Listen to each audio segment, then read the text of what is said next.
11月14号至17号，国家主席习近平将赴印尼巴厘岛出席20国集团领导人第17次峰会。会议期间，习近平将应约同法国总统马克龙、美国总统拜登、塞内加尔总统萨勒、阿根廷总统费尔南德斯等多国领导人举行双边会见。13号，20国集团工商峰会在巴厘岛开幕，多位与会官员都表达了对于中国领导人即将出席20国集团峰会的高度期待。来看深圳卫视特派记者从巴厘岛发回的报道。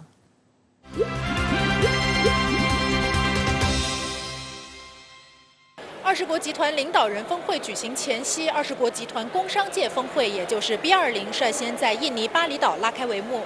实际上，这两场峰会有着密切联系。历年来 ，B20 讨论的内容与 G20 峰会的主题高度契合，涵盖全球经济发展的热点问题。那工商界的参会者，他们共同商讨并且产生的提案，最终会提交给参加 G20 峰会的领导人参考。今年 B20 峰会的关键词就包括创新、包容、协作和可持续发展等。而周一，特斯拉首席执行官埃隆·马斯克将出席 B20 峰会，也吸引了媒体的关注。作为20国集团机制的重要配套活动，20国集团工商峰会是各国工商界参与全球经济治理和推动世界经济增长的重要平台。20国集团的部分领导人、1000余名资深工商界人士及意见领袖都会参与峰会。按照目前公布的日程，加拿大总理特鲁多、澳大利亚总理阿尔巴尼斯、本届20国集团轮值主席国印尼的总统佐科以及下一届轮值主席国的印度总理莫迪将发表演讲。据介绍，本次工商峰会的主题是推动创新、包容与合作的增长。分析指出，这表明了印尼作为主席国将致力于推动国际产供链合作等事宜。深圳卫视注意到，在2016年的 G20 杭州峰会上，习近平提出共同建设创新型、开放型、联动型和包容型世界经济的主张，与今年的主题高度一致。工商峰会主席辛达直言，杭州 G20 的主张至今仍有重要意义，今年的主题体现了延续性。紧接着20国集团工商峰会后举办的就是今年的重头戏，将于15号、16号举行的20国集团领导人峰会。今年的20国集团领导人峰会主题为共同复苏、强劲复苏，显示了世界对经济复苏的强烈渴望。印尼驻华大使周浩黎认为，全球经济要想共同复苏、强劲复苏，离不开中国贡献。 Recover together, recover stronger. Pasca pandemi.Tiongkok termasuk salah satu yang leading. Tiongkok dalam konteks ini, maka peran Tiongkok akan sangat signifikan. Saatnya buat negara-negara berkembang dan emerging markets untuk punya suara yang cukup bagus, cukup signifikan dalam konteks mengelola tatanan global. Nah, itu harus dimulai dari kita.yang hidup bertetangga。印尼对华合作牵头人、统筹部长卢胡特于本月初刚刚同国务委员兼外长王毅通电话，他当时向中方介绍了本次20国集团领导人峰会的情况。13号，在20国集团工商峰会现场，卢胡特接受了深圳卫视记者的采访。Well, I think our relation with China so good, yeah, went so well so far, and this is historic visit, and Presidency and President Jokowi will see the dynamic test.On Tuesday, which is so far going well, and we'll see some much more cooperation between China and Indonesia. 卢胡特还特别提及高质量共建“一带一路”的标志性工程雅万高铁。这条全套使用中国技术、中国标准的高铁，预计将于明年6月开通。在巴厘岛20国集团峰会现场，印尼政府专门为它设立了展示区。The speed train finally going to be middle of next year, July, inauguration of the whole speed train. But we have planned, we'll see what happens, to expand to Surabaya. 印尼国家旅游和创意经济部长桑迪亚加乌诺也非常期待雅万高铁的运营。There will be a speed train connecting Jakarta and Bandung, two of the most important cities in Indonesia, and will become a monumental breakthrough in terms of efficiencies. We used to travel Jakarta Bandung for 3 hours, and with the train, hopefully it could be completed the journey within 40-45 minutes. So this will improve efficiency, this will transform the sectors, and this will bring a lot of economic development and also jobs being created. 乌诺表示，作为友好邻国，印尼需要和中国深化多领域合作。China will become the largest economy of the world soon, so we need to work together to ensure that the response post-pandemic will be beneficial for global recovery. Secondly,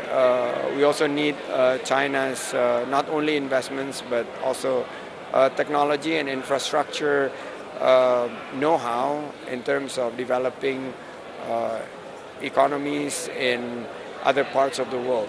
乌诺也对深圳卫视记者表达了对习近平访问印尼并出席巴厘岛20国集团峰会的高度期待。It's historic time, and we're so delighted and we're very excited with the presidency's visit, in particular in strengthening collaborations, global collaborations. We hope the visits will also bring more investments and tourists from China to Indonesia, so that the post-pandemic recovery can create better livelihood, better jobs for both countries, and in particular the sectors that I'm responsible, which is tourism and creative economy. 中国实际上是稳定全球的一个重要的，就说是支柱性的力量。那么原来就是大家实际上一直就说是寄希望的是于美国，但是现在就说是美国不顾全球，就说是各国利益。为自己就说是突然加息的这种做法，实际上已经就说是让全球就是说看到了美国的这种不负责任。那么在这种情况下，稳定跟发展，现在纵观全球的话，能够做到这一点的，实际上只剩下一个中国了。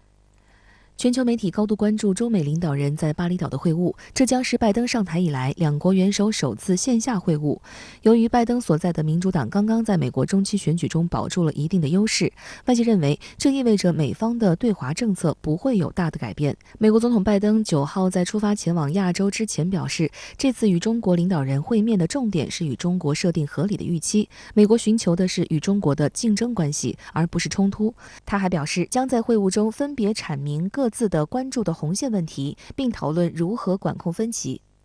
I'm looking for competition, not conflict. And so what I want to do with him when we talk is lay out what kind of each of our red lines are, understand what he believes to be in the critical national interests of China, what I know to be the critical interests of the United States, and to determine whether or not they conflict with one another. And if they do, how to resolve it and how to work it out. 出席20国集团工商峰会的波兰原气候与环境部长米哈乌库尔蒂卡对深圳卫视记者表示，中美元首在这场峰会上的每一个字都将受到全球舆论高度关注，许多迫切需要解决的问题都与中美关系的走向有关。Obviously, China is playing an extremely important role in economics, in politics. This is the last 20 years that have seen rising power of China, and it's good that Chinese leader will be here in Bali for G20 and will be able to establish a meaningful dialogue with his counterparts, especially with President Biden from United States. We have many very urgent topics to be tackled together. We have, of course, environmental and climate, which is an enormous challenge for all of us. This needs to be discussed. 半岛电视台认为，本次会面将是1972年尼克松访华之后中美元首最重要的一次会面。尽管美国企图拉拢更多盟友针对中国，但他本人来亚洲出席的这几场峰会都不约而同地将主题聚焦在发展、合作、共赢。这充分显示选边站队无法得到亚洲国家的认可，脱钩断链只是美方的一厢情愿。It's easier said than done, though, for sure, because so many of these countries in ASEAN and the G20, they don't want to be positioned in the U.S. camp. They want to have the freedom to engage with both the U.S. and China, particularly economically. 雅虎财经认为，中美领导人面对面谈话或将有助触及以往视频会晤难以达到的深度。国际社会期待中美在能源、气候变化等问题上寻找更多的共识。Even though there's fairly intense competition between the United States and China, it's important for the two leaders to speak and to meet. Biden has talked about how much time he has already spent with Xi Jinping, so they do know each other. But it's important that they know each other when they're both the leaders of their country. So that's a part of what this is all about. 驻美大使秦刚近期强调，中美都是伟大的国家，中美关系是世界上最重要的双边关系，把中国视作威胁和挑战，以战略竞争定义中美关系是严重的战略错误。习近平主席指出，中美能否处理好彼此关系，攸关世界前途命运，是两国必须共同回答好的世纪之问。当前中美关系面临严峻挑战，台湾问题事关中国主权与领土完整，是中方核心利益所在，是中美关系中最重要、最敏感的问题。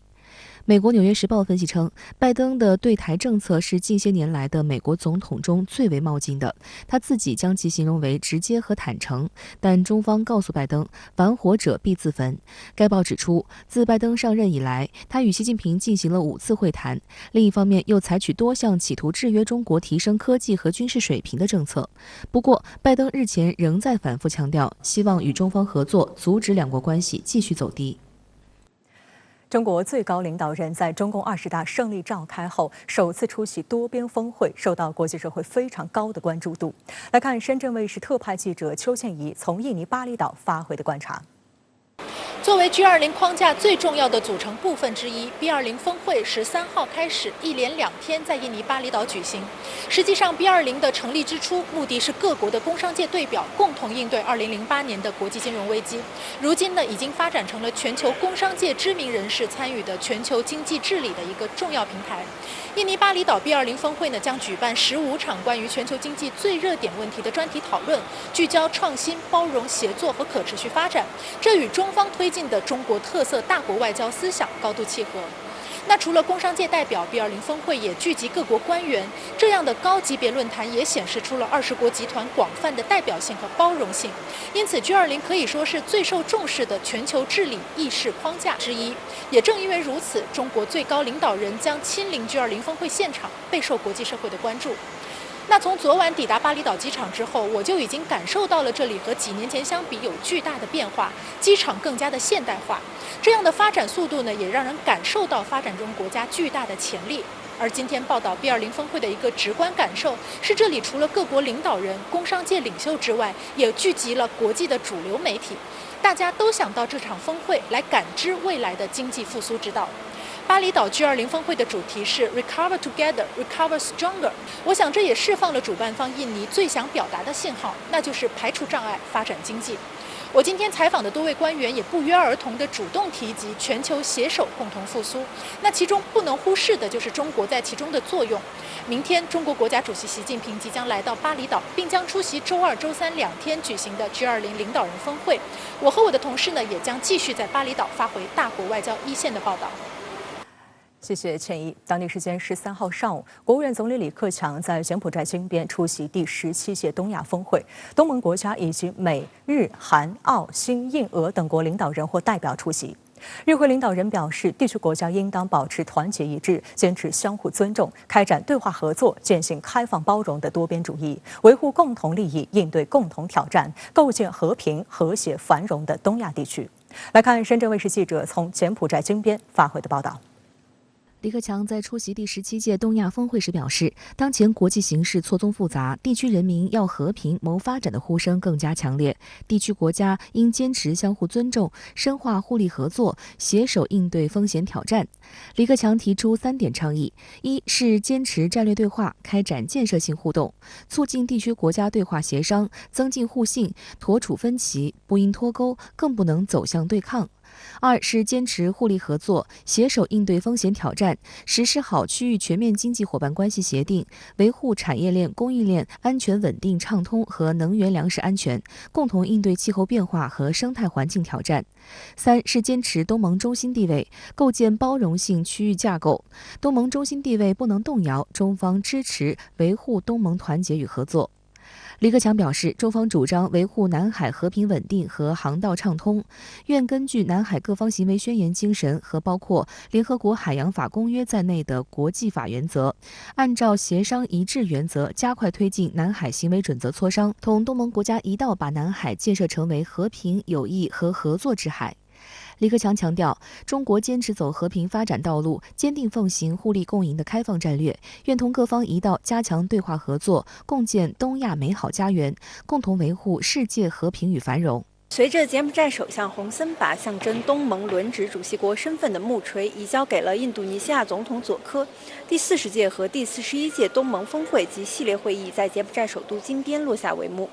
峰会期间，东盟宣布在原则上接纳东帝汶成为第11个成员国，这是自1999年柬埔寨入盟以来东盟的首次扩员。疫情以来首次恢复线下举行的东亚合作领导人系列会议汇聚了全球目光。东亚合作领导人系列会议的成功举办，为接下来的印尼巴厘岛 G20、泰国曼谷 APEC 开了个好头。亚洲时刻吸引了全世界的目光。本届东亚峰会聚焦合作，应对复杂多变的国际局势，为经济发展增加新动力。实际上，中国与东盟的贸易增长强劲，合作不断深化，为区域经济复苏和社会发展做出巨大贡献。本届东亚合作领导人系列会议期间，深圳卫视特派记者采访了多位检方人士和在检中资企业代表。谢莫尼勒此前曾在柬埔寨王家研究院孔子学院担任了8年检方院长，他还是习近平谈治国理政第1卷和第2卷的简文版译者。他长期致力于向柬埔寨社会介绍中国的发展经验。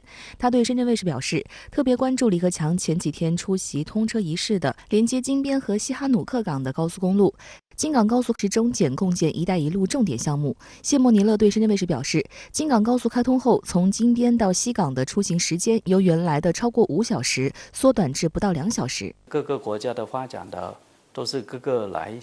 自己来选的，还有中国发展，中国也不像这个西方国家来有一个压道，他们一定按照中国的路走的，对，所以中国就一直过来。都就说盖这个桥，建这个桥起来，要把那个桥梁做好的。中国倡议的都是考虑到这个贸易的方面的，包括那个这个 ASEP 也都里面都想要每个国家发展起来的。但中国不想觉得自己的是一个模板，要每个国家都按照它的路走的。在与柬埔寨4角战略与中方“一带一路”国际合作倡议的对接过程中，一些中资企业也找到了商机。中资企业青岛建设集团在柬埔寨已经经营8年，参与约20个项目建设。他们把中国政府一贯倡导的扶贫理念也带到了柬埔寨的一个社区项目中。我觉得这个它最重要的一点呢，就是说它是去叫授人以渔而不是说直接把钱给你或者给你建个什么东西，而是说他们教他们。起初的时候帮他们去打井，后期呢，教他们去做饭，然后有厨师有给他们建的厨房，然后他们去教他们学中文，教他们种植蘑菇，甚至包括这个教他们那个养猪等等的一些。我觉得，这个项目呢，虽然说这个建设项目是很小，但是这个意义是非常大的，而且对老百姓的这种，这个受益，包括他们的满意度通过我们这个过程中跟这些村长跟他们沟通，还是个人感觉他们还是非常非常的感激的。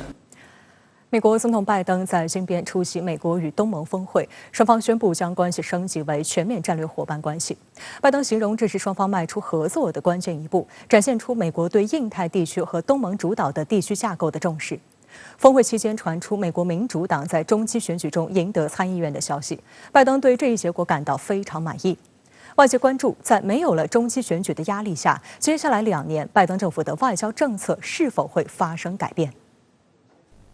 经过连日点票，当地时间11月12号晚，美国内华达州民主党参议员马斯托赢得连任，确保了民主党人至少拿下50个参议院席位。加上兼任参议院议长的民主党籍副总统哈里斯的关键一票，意味着民主党以微弱优势保住了参议院。截至目前，参议院席位只剩下佐治亚州尚未决定，需在12月6号举行决选。不论其结果如何，已无关大局。对于正在柬埔寨金边出席东盟系列峰会的美国总统拜登，无疑是个大喜讯。拜登在庆祝民主党获胜时称感到满意。I'm not surprised by the turnout, and I think it's a reflection of the quality of our candidates. So I feel good, and I'm looking forward to the next couple of years. 从本次美国中期选举的结果看，打破了冷战结束以来美国总统第一任期在中期选举必遭重大挫折的定律。美国媒体形容，这也是1998年以来执政党在中期选举中表现最好的一次。此前，大部分美国媒体预测拜登所在的民主党将大败，拜登将跛脚。但特朗普的出现压制了原本媒体预测的共和党的红色浪潮。美国舆论直言，特朗普现在已经成为选举毒药，他亲赴现场支持的共和党候选人大多数都败选。观察指出，本次中期选举激起了美国社会反特朗普的暗涌，是民调失真的重要原因。而之所以反特朗普的力量迅速形成声势，是因为美国选民已经厌倦了他过于意识形态化的选举喊话。实际上，他在任时采取的强刺激经济政策酿成美国如今高通胀的苦果。11号，特朗普出席小女儿 Tiffany 的婚礼彩排时，被媒体拍到全程臭脸。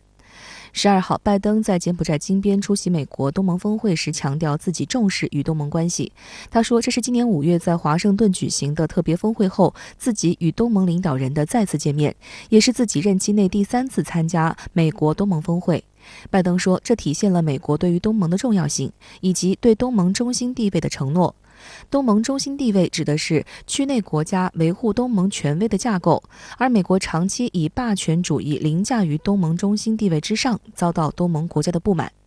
拜登还宣布正式建立美国东盟全面战略伙伴关系，但随即又拿所谓印太战略说事，称要与东盟国家一同应对气候变化到安全对话等全球重大事件，抵抗所谓基于规则秩序的重大威胁，并将印太地区建设成为一个自由、开放、繁荣、安全且具有韧性的地区。Over the last year, my administration has announced more than $250 million in new initiatives with ASEAN.And for 2023, I've requested $850 million in assistance for Southeast Asia. We're continuing to build on that progress, following through on our commitments. 说是希望用这种就是说小恩小惠的办法，再加上就是说是武力威慑的方式来推动东南亚国家的选边站。那么在中美战略竞争博弈之下，就是说是叫做破坏中国周边的这种安定和团结。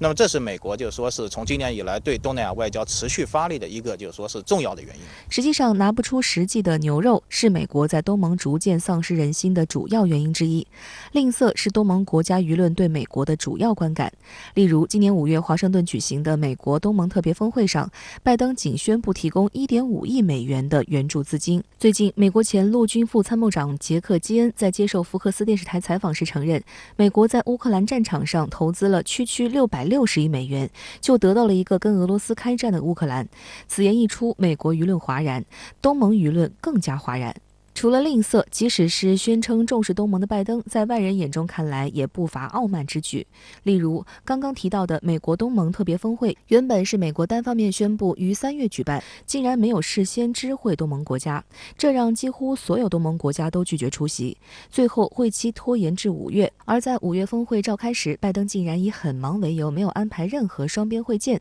东南亚舆论认为，这不是应有的待客之道。世界卫视还注意到，近期亚洲国家接连举办东盟、20国集团和亚太经合组织3场峰会，拜登罕见赴会，但却唯独漏掉泰国曼谷的亚太经合组织领导人非正式会议，给出的理由是孙女结婚。这种美国式借口令主办方泰国大为尴尬。除此之外，东盟国家也十分反感美国动辄要求选边站队和脱钩锻炼。实际上，中国和东盟是彼此的重要经贸伙伴和经济增长点。新加坡联合早报就直言不讳地指出，东南亚长期在美国的外交战略中处于漂流状态，也就是边缘化的边缘，甚至得到的投入比非洲还要少。但今年1月1号，中国支持的东盟主导的 RCEP 生效之后，东盟忽然就成为了白宫眼中的香饽饽了。就总体上来说，东南亚国家还是比较的友华，或者说在全球的视野范围内，东南亚国家就是说在中美之间实际上更多的偏向了中国。那么现在来看呢，就是说是东南亚国家希望美国也能做出一些就积极的措施，来争取和帮助东南亚国家克服当前的这些困境。从现在来看呢，就是说是美国给出的，就是说是好处还是相当的，就是说是吝啬。东南亚国家也表现出了就是说是不满，尤其在印太经济框架之下，东南亚国家使得就是说是希望我们会积极的对接，但是希望美国做出更多的实质性的承诺和工作，而不是现在只是口惠而实不至的这些小恩小惠。好，香港地马上来连线特约评论员陈斌，陈先生你好。习近平主席将出席 G20 巴厘岛峰会，那您怎么看待这次峰会能取得怎样的成果呢？主持人好，习近平出席 G20 巴厘岛峰会，一呢是加强中国与主席国印尼的合作，推动两国全面战略伙伴关系呢结出更多的硕果，使得中国和印尼这两个新兴经济体的代表国家呢，能够在“一带一路”建设和命运共同体建设上呢，能够起到示范作用。二呢是配合主席国设定的 G20 峰会议程，在中美紧张关系、美西方飙升的通货膨胀、迫在眉睫的全球经济衰退威胁、迅速暖化的这个地球环境，以及呢俄乌军事冲突带来的粮食危机等方面呢，能有所实际的进展。其中呢，最重要的就是中美关系。印尼总统佐科说，他希望呢，习近平主席和拜登总统能够面对面的交谈。这对呢世界来说呢是非常的重要，特别希望呀中美两国能够就如何帮助世界复苏呀达成协议。那么从某种角度看呢，这次 G20 巴厘岛峰会的主要看点就是中美元首会晤。如果中美两国能够达成一致，世界第二大经济体能够携手合作，尽可能的避免全球经济衰退，那么这次 G20 峰会呢就可以说是成果圆满。中方呢已经表态，中国式现代化要走合作共赢道路，要致力于构建人类命运共同体，会把开放的门户呢开得更大。这其中呢就包括与美国在内的所有国家的合作。但是美国呢就不一样了，为了霸权呢不惜的破坏国际法，把已经互联互通的全球经济一体化呢分裂成不同的阵营，以冷战思维来看待已经变化了的世界。所以这令中美元首会晤就要看美方怎样对待中国、对待东南亚和世界。从美国政府官员的对话立场来看呢，有的呢看到了问题的本质，认为中美间的很多冲突呢实际上是可以避免的。比如说这个美国呀对华加征关税，实际上呢增加了美国消费者的负担，是导致高通胀的原因之一。美国呢在台湾问题上的政策摇摆，也加剧了台海紧张。没有中美合作，全球气候问题呢将寸步难行。拜登的气候政策呢也要失败。但是呢，也有鹰派的官员呢把中国呀作为战略对手要加以遏制，加上拜登政府呢出于2024年大选的这个选举需求，也可能呢会故意的搅乱中美关系。所以说呀，这个中美关系呢是极其复杂的。这次 G20 峰会上的中美元首会晤呢，可谓是举世瞩目，人们呢都期待啊能够传出点好消息，以中美合作为先导，引领世界呢面对新冠疫情后的全球经济衰退挑战。美国总统拜登参加东盟峰会后宣布，美国与东盟确立全面战略伙伴关系，这被看作是美国在东南亚加强与中国竞争的表现。那对此您怎么看呢？在中美元首G20峰会前呢，这个拜登啊在东盟峰会上宣布，美国要与东盟确立全面战略伙伴关系，使美国呀试图把中美地缘政治角力延伸到东南亚国家的表现。但是呢，中国去年11月已经与东盟宣布建立全面战略伙伴关系。那么可以说呀，这个拜登的宣布呢，不过是表明美国呢要紧跟中国的步伐，这个努力的拉平。再来看看拜登的全面战略伙伴关系呢，都包括哪些内容呢？没有新的策略，都是老生常谈，什么要共同的解决气候、卫生安全等重大问题。2023年呢，对东盟啊提供8.25亿美元的援助等等。但同时呢，中国总理李克强参加东盟峰会，也提出了很多切实有效的策略，比如比美国的说服力呢就强太多了。李克强说呀，中国与东盟是命运与共，休戚相关。这个选边站队呢，不应该是选择，开放合作才是克服共同挑战的必由之路。这等于呢，直接把美国呢给怼回去了。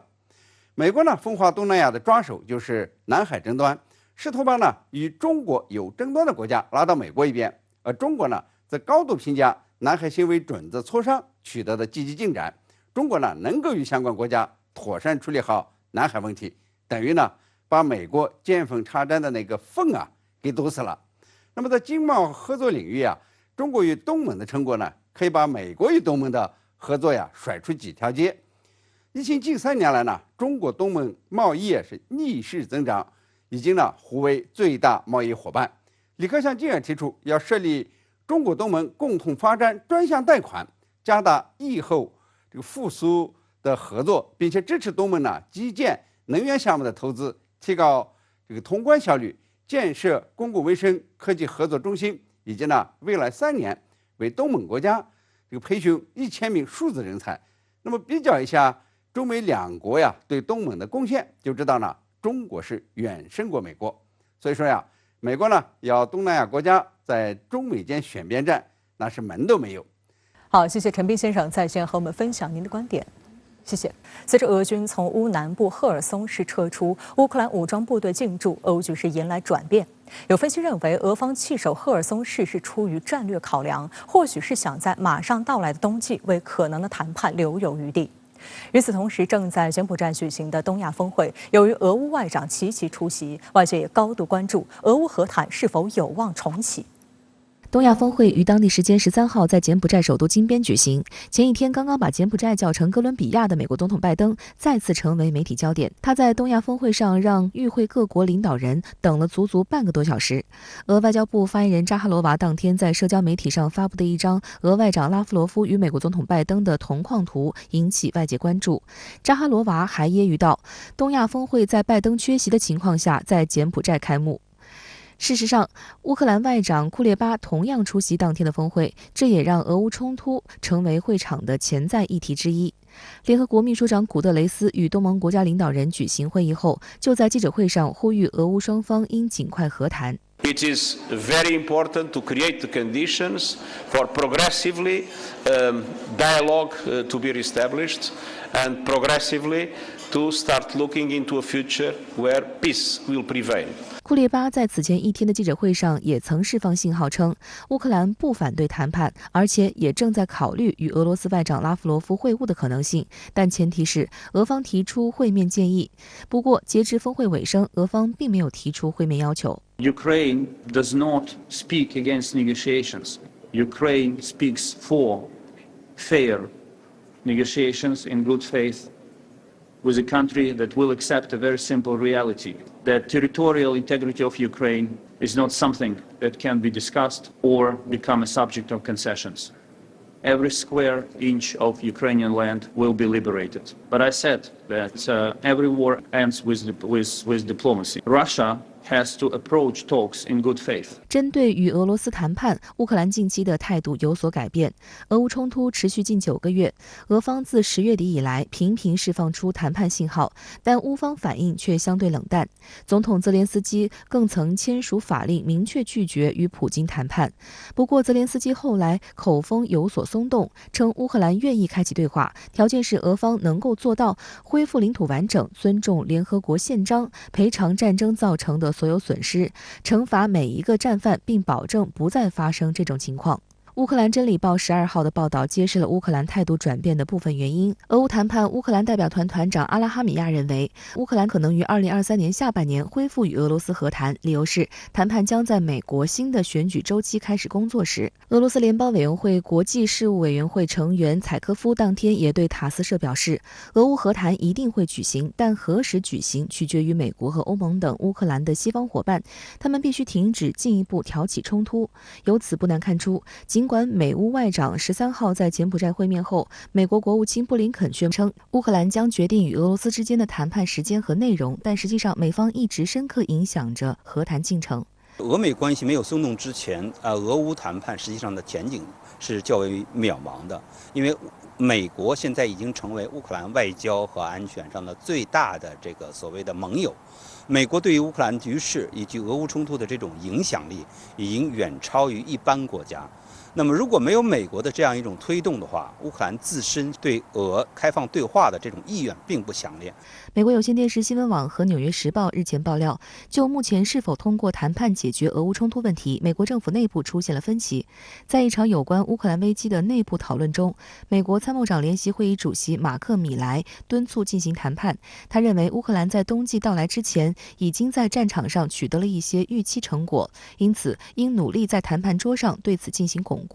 米莱称，这并不是让乌克兰投降，而是基于目前是推动冲突结束最佳时机的判断，以免冲突拖到春天或更久之后，在前线没有改变的情况下，导致更多的死亡和破坏。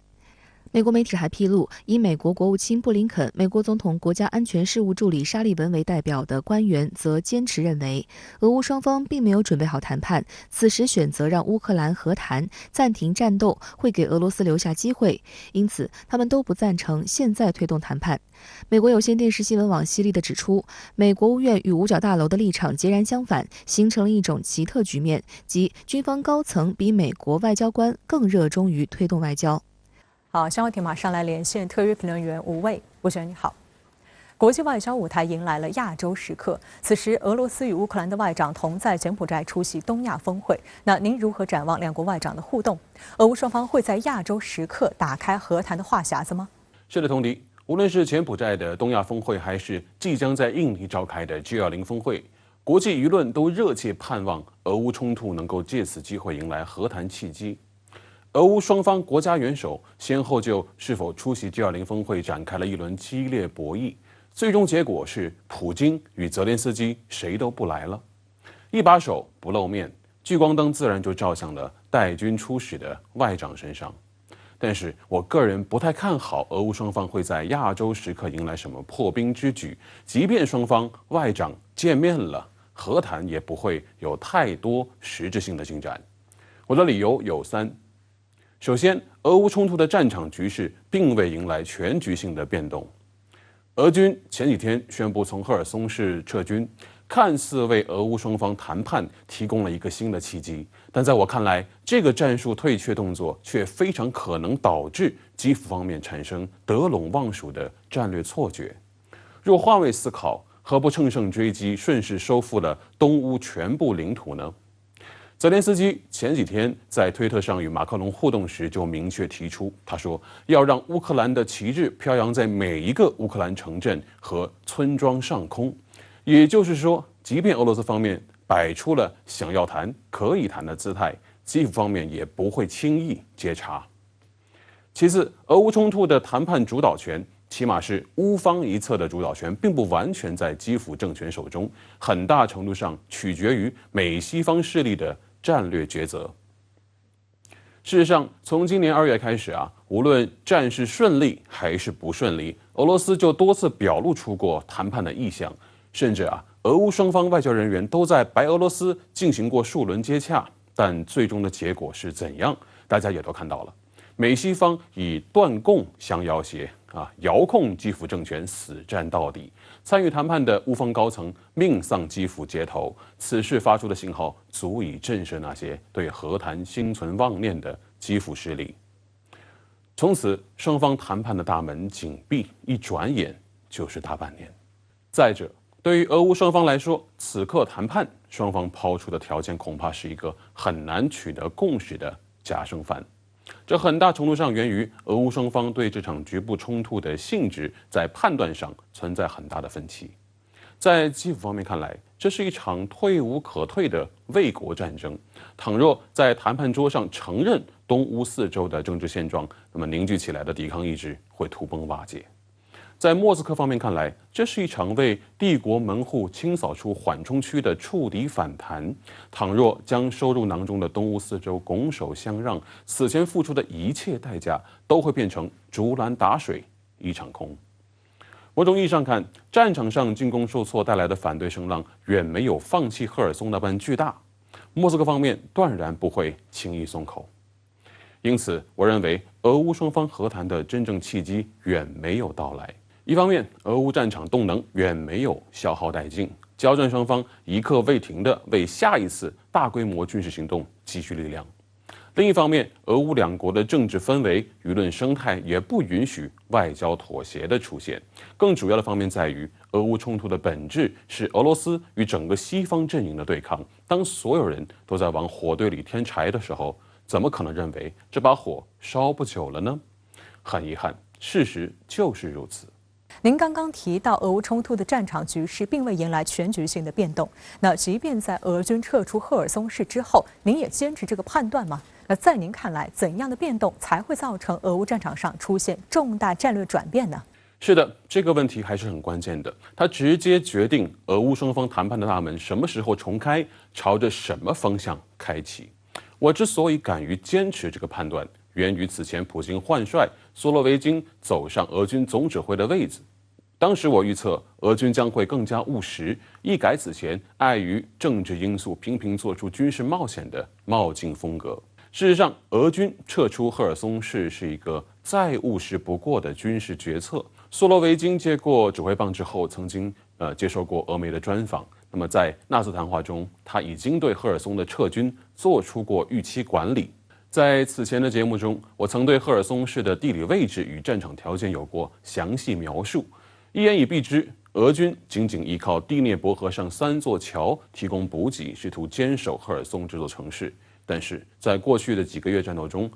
，3座桥已断其二，仅剩上游的一座船闸苦苦支撑。脆弱的补给线导致俄军无法投入重兵集团到河东岸协防。无法投入重兵集团，就意味着俄军被迫放弃赫尔松外围阵地，收缩防御。那么收缩防御又导致俄军要想将这个投入重兵防御单位，它根本无法在狭小地带中展开。这就是一个典型的军事悖论，是一个恶性循环。因此从军事的角度上看，俄军撤出这个险地是当下唯一正确的选择。那么俄军撤出赫尔松之后，会给整个战线带来什么变化呢？最直观的改变，我认为是战场南线将会进入一个较长时间的静坐状态。俄乌双方各自沿着第聂伯河展开防御，谁都没有能力越过去。与此同时，俄军在丢掉这个战略包袱之后得以重新将机动力量调往中线与北线方向，不排除未来一段时间这两个战场方向会酝酿出新一轮大规模的进攻。那么与之相对应的是，乌军同样也能够从赫尔松抽身，将更多部队调往上述2个方向与俄军展开对垒。那么怎样才能算作是造成战局转向的重大变动呢？我认为起码是冲突一方在某个较大宽度的战场正面实现了新的纵深突破，逼迫对方出于反包围的战术考量，将整条接触线后移。但是现在双方在接触线上长期处于一个僵持对峙的状态，恐怕很难真正在哪一点形成突破。好，谢谢吴卫先生在线和我们分享您的观点，谢谢。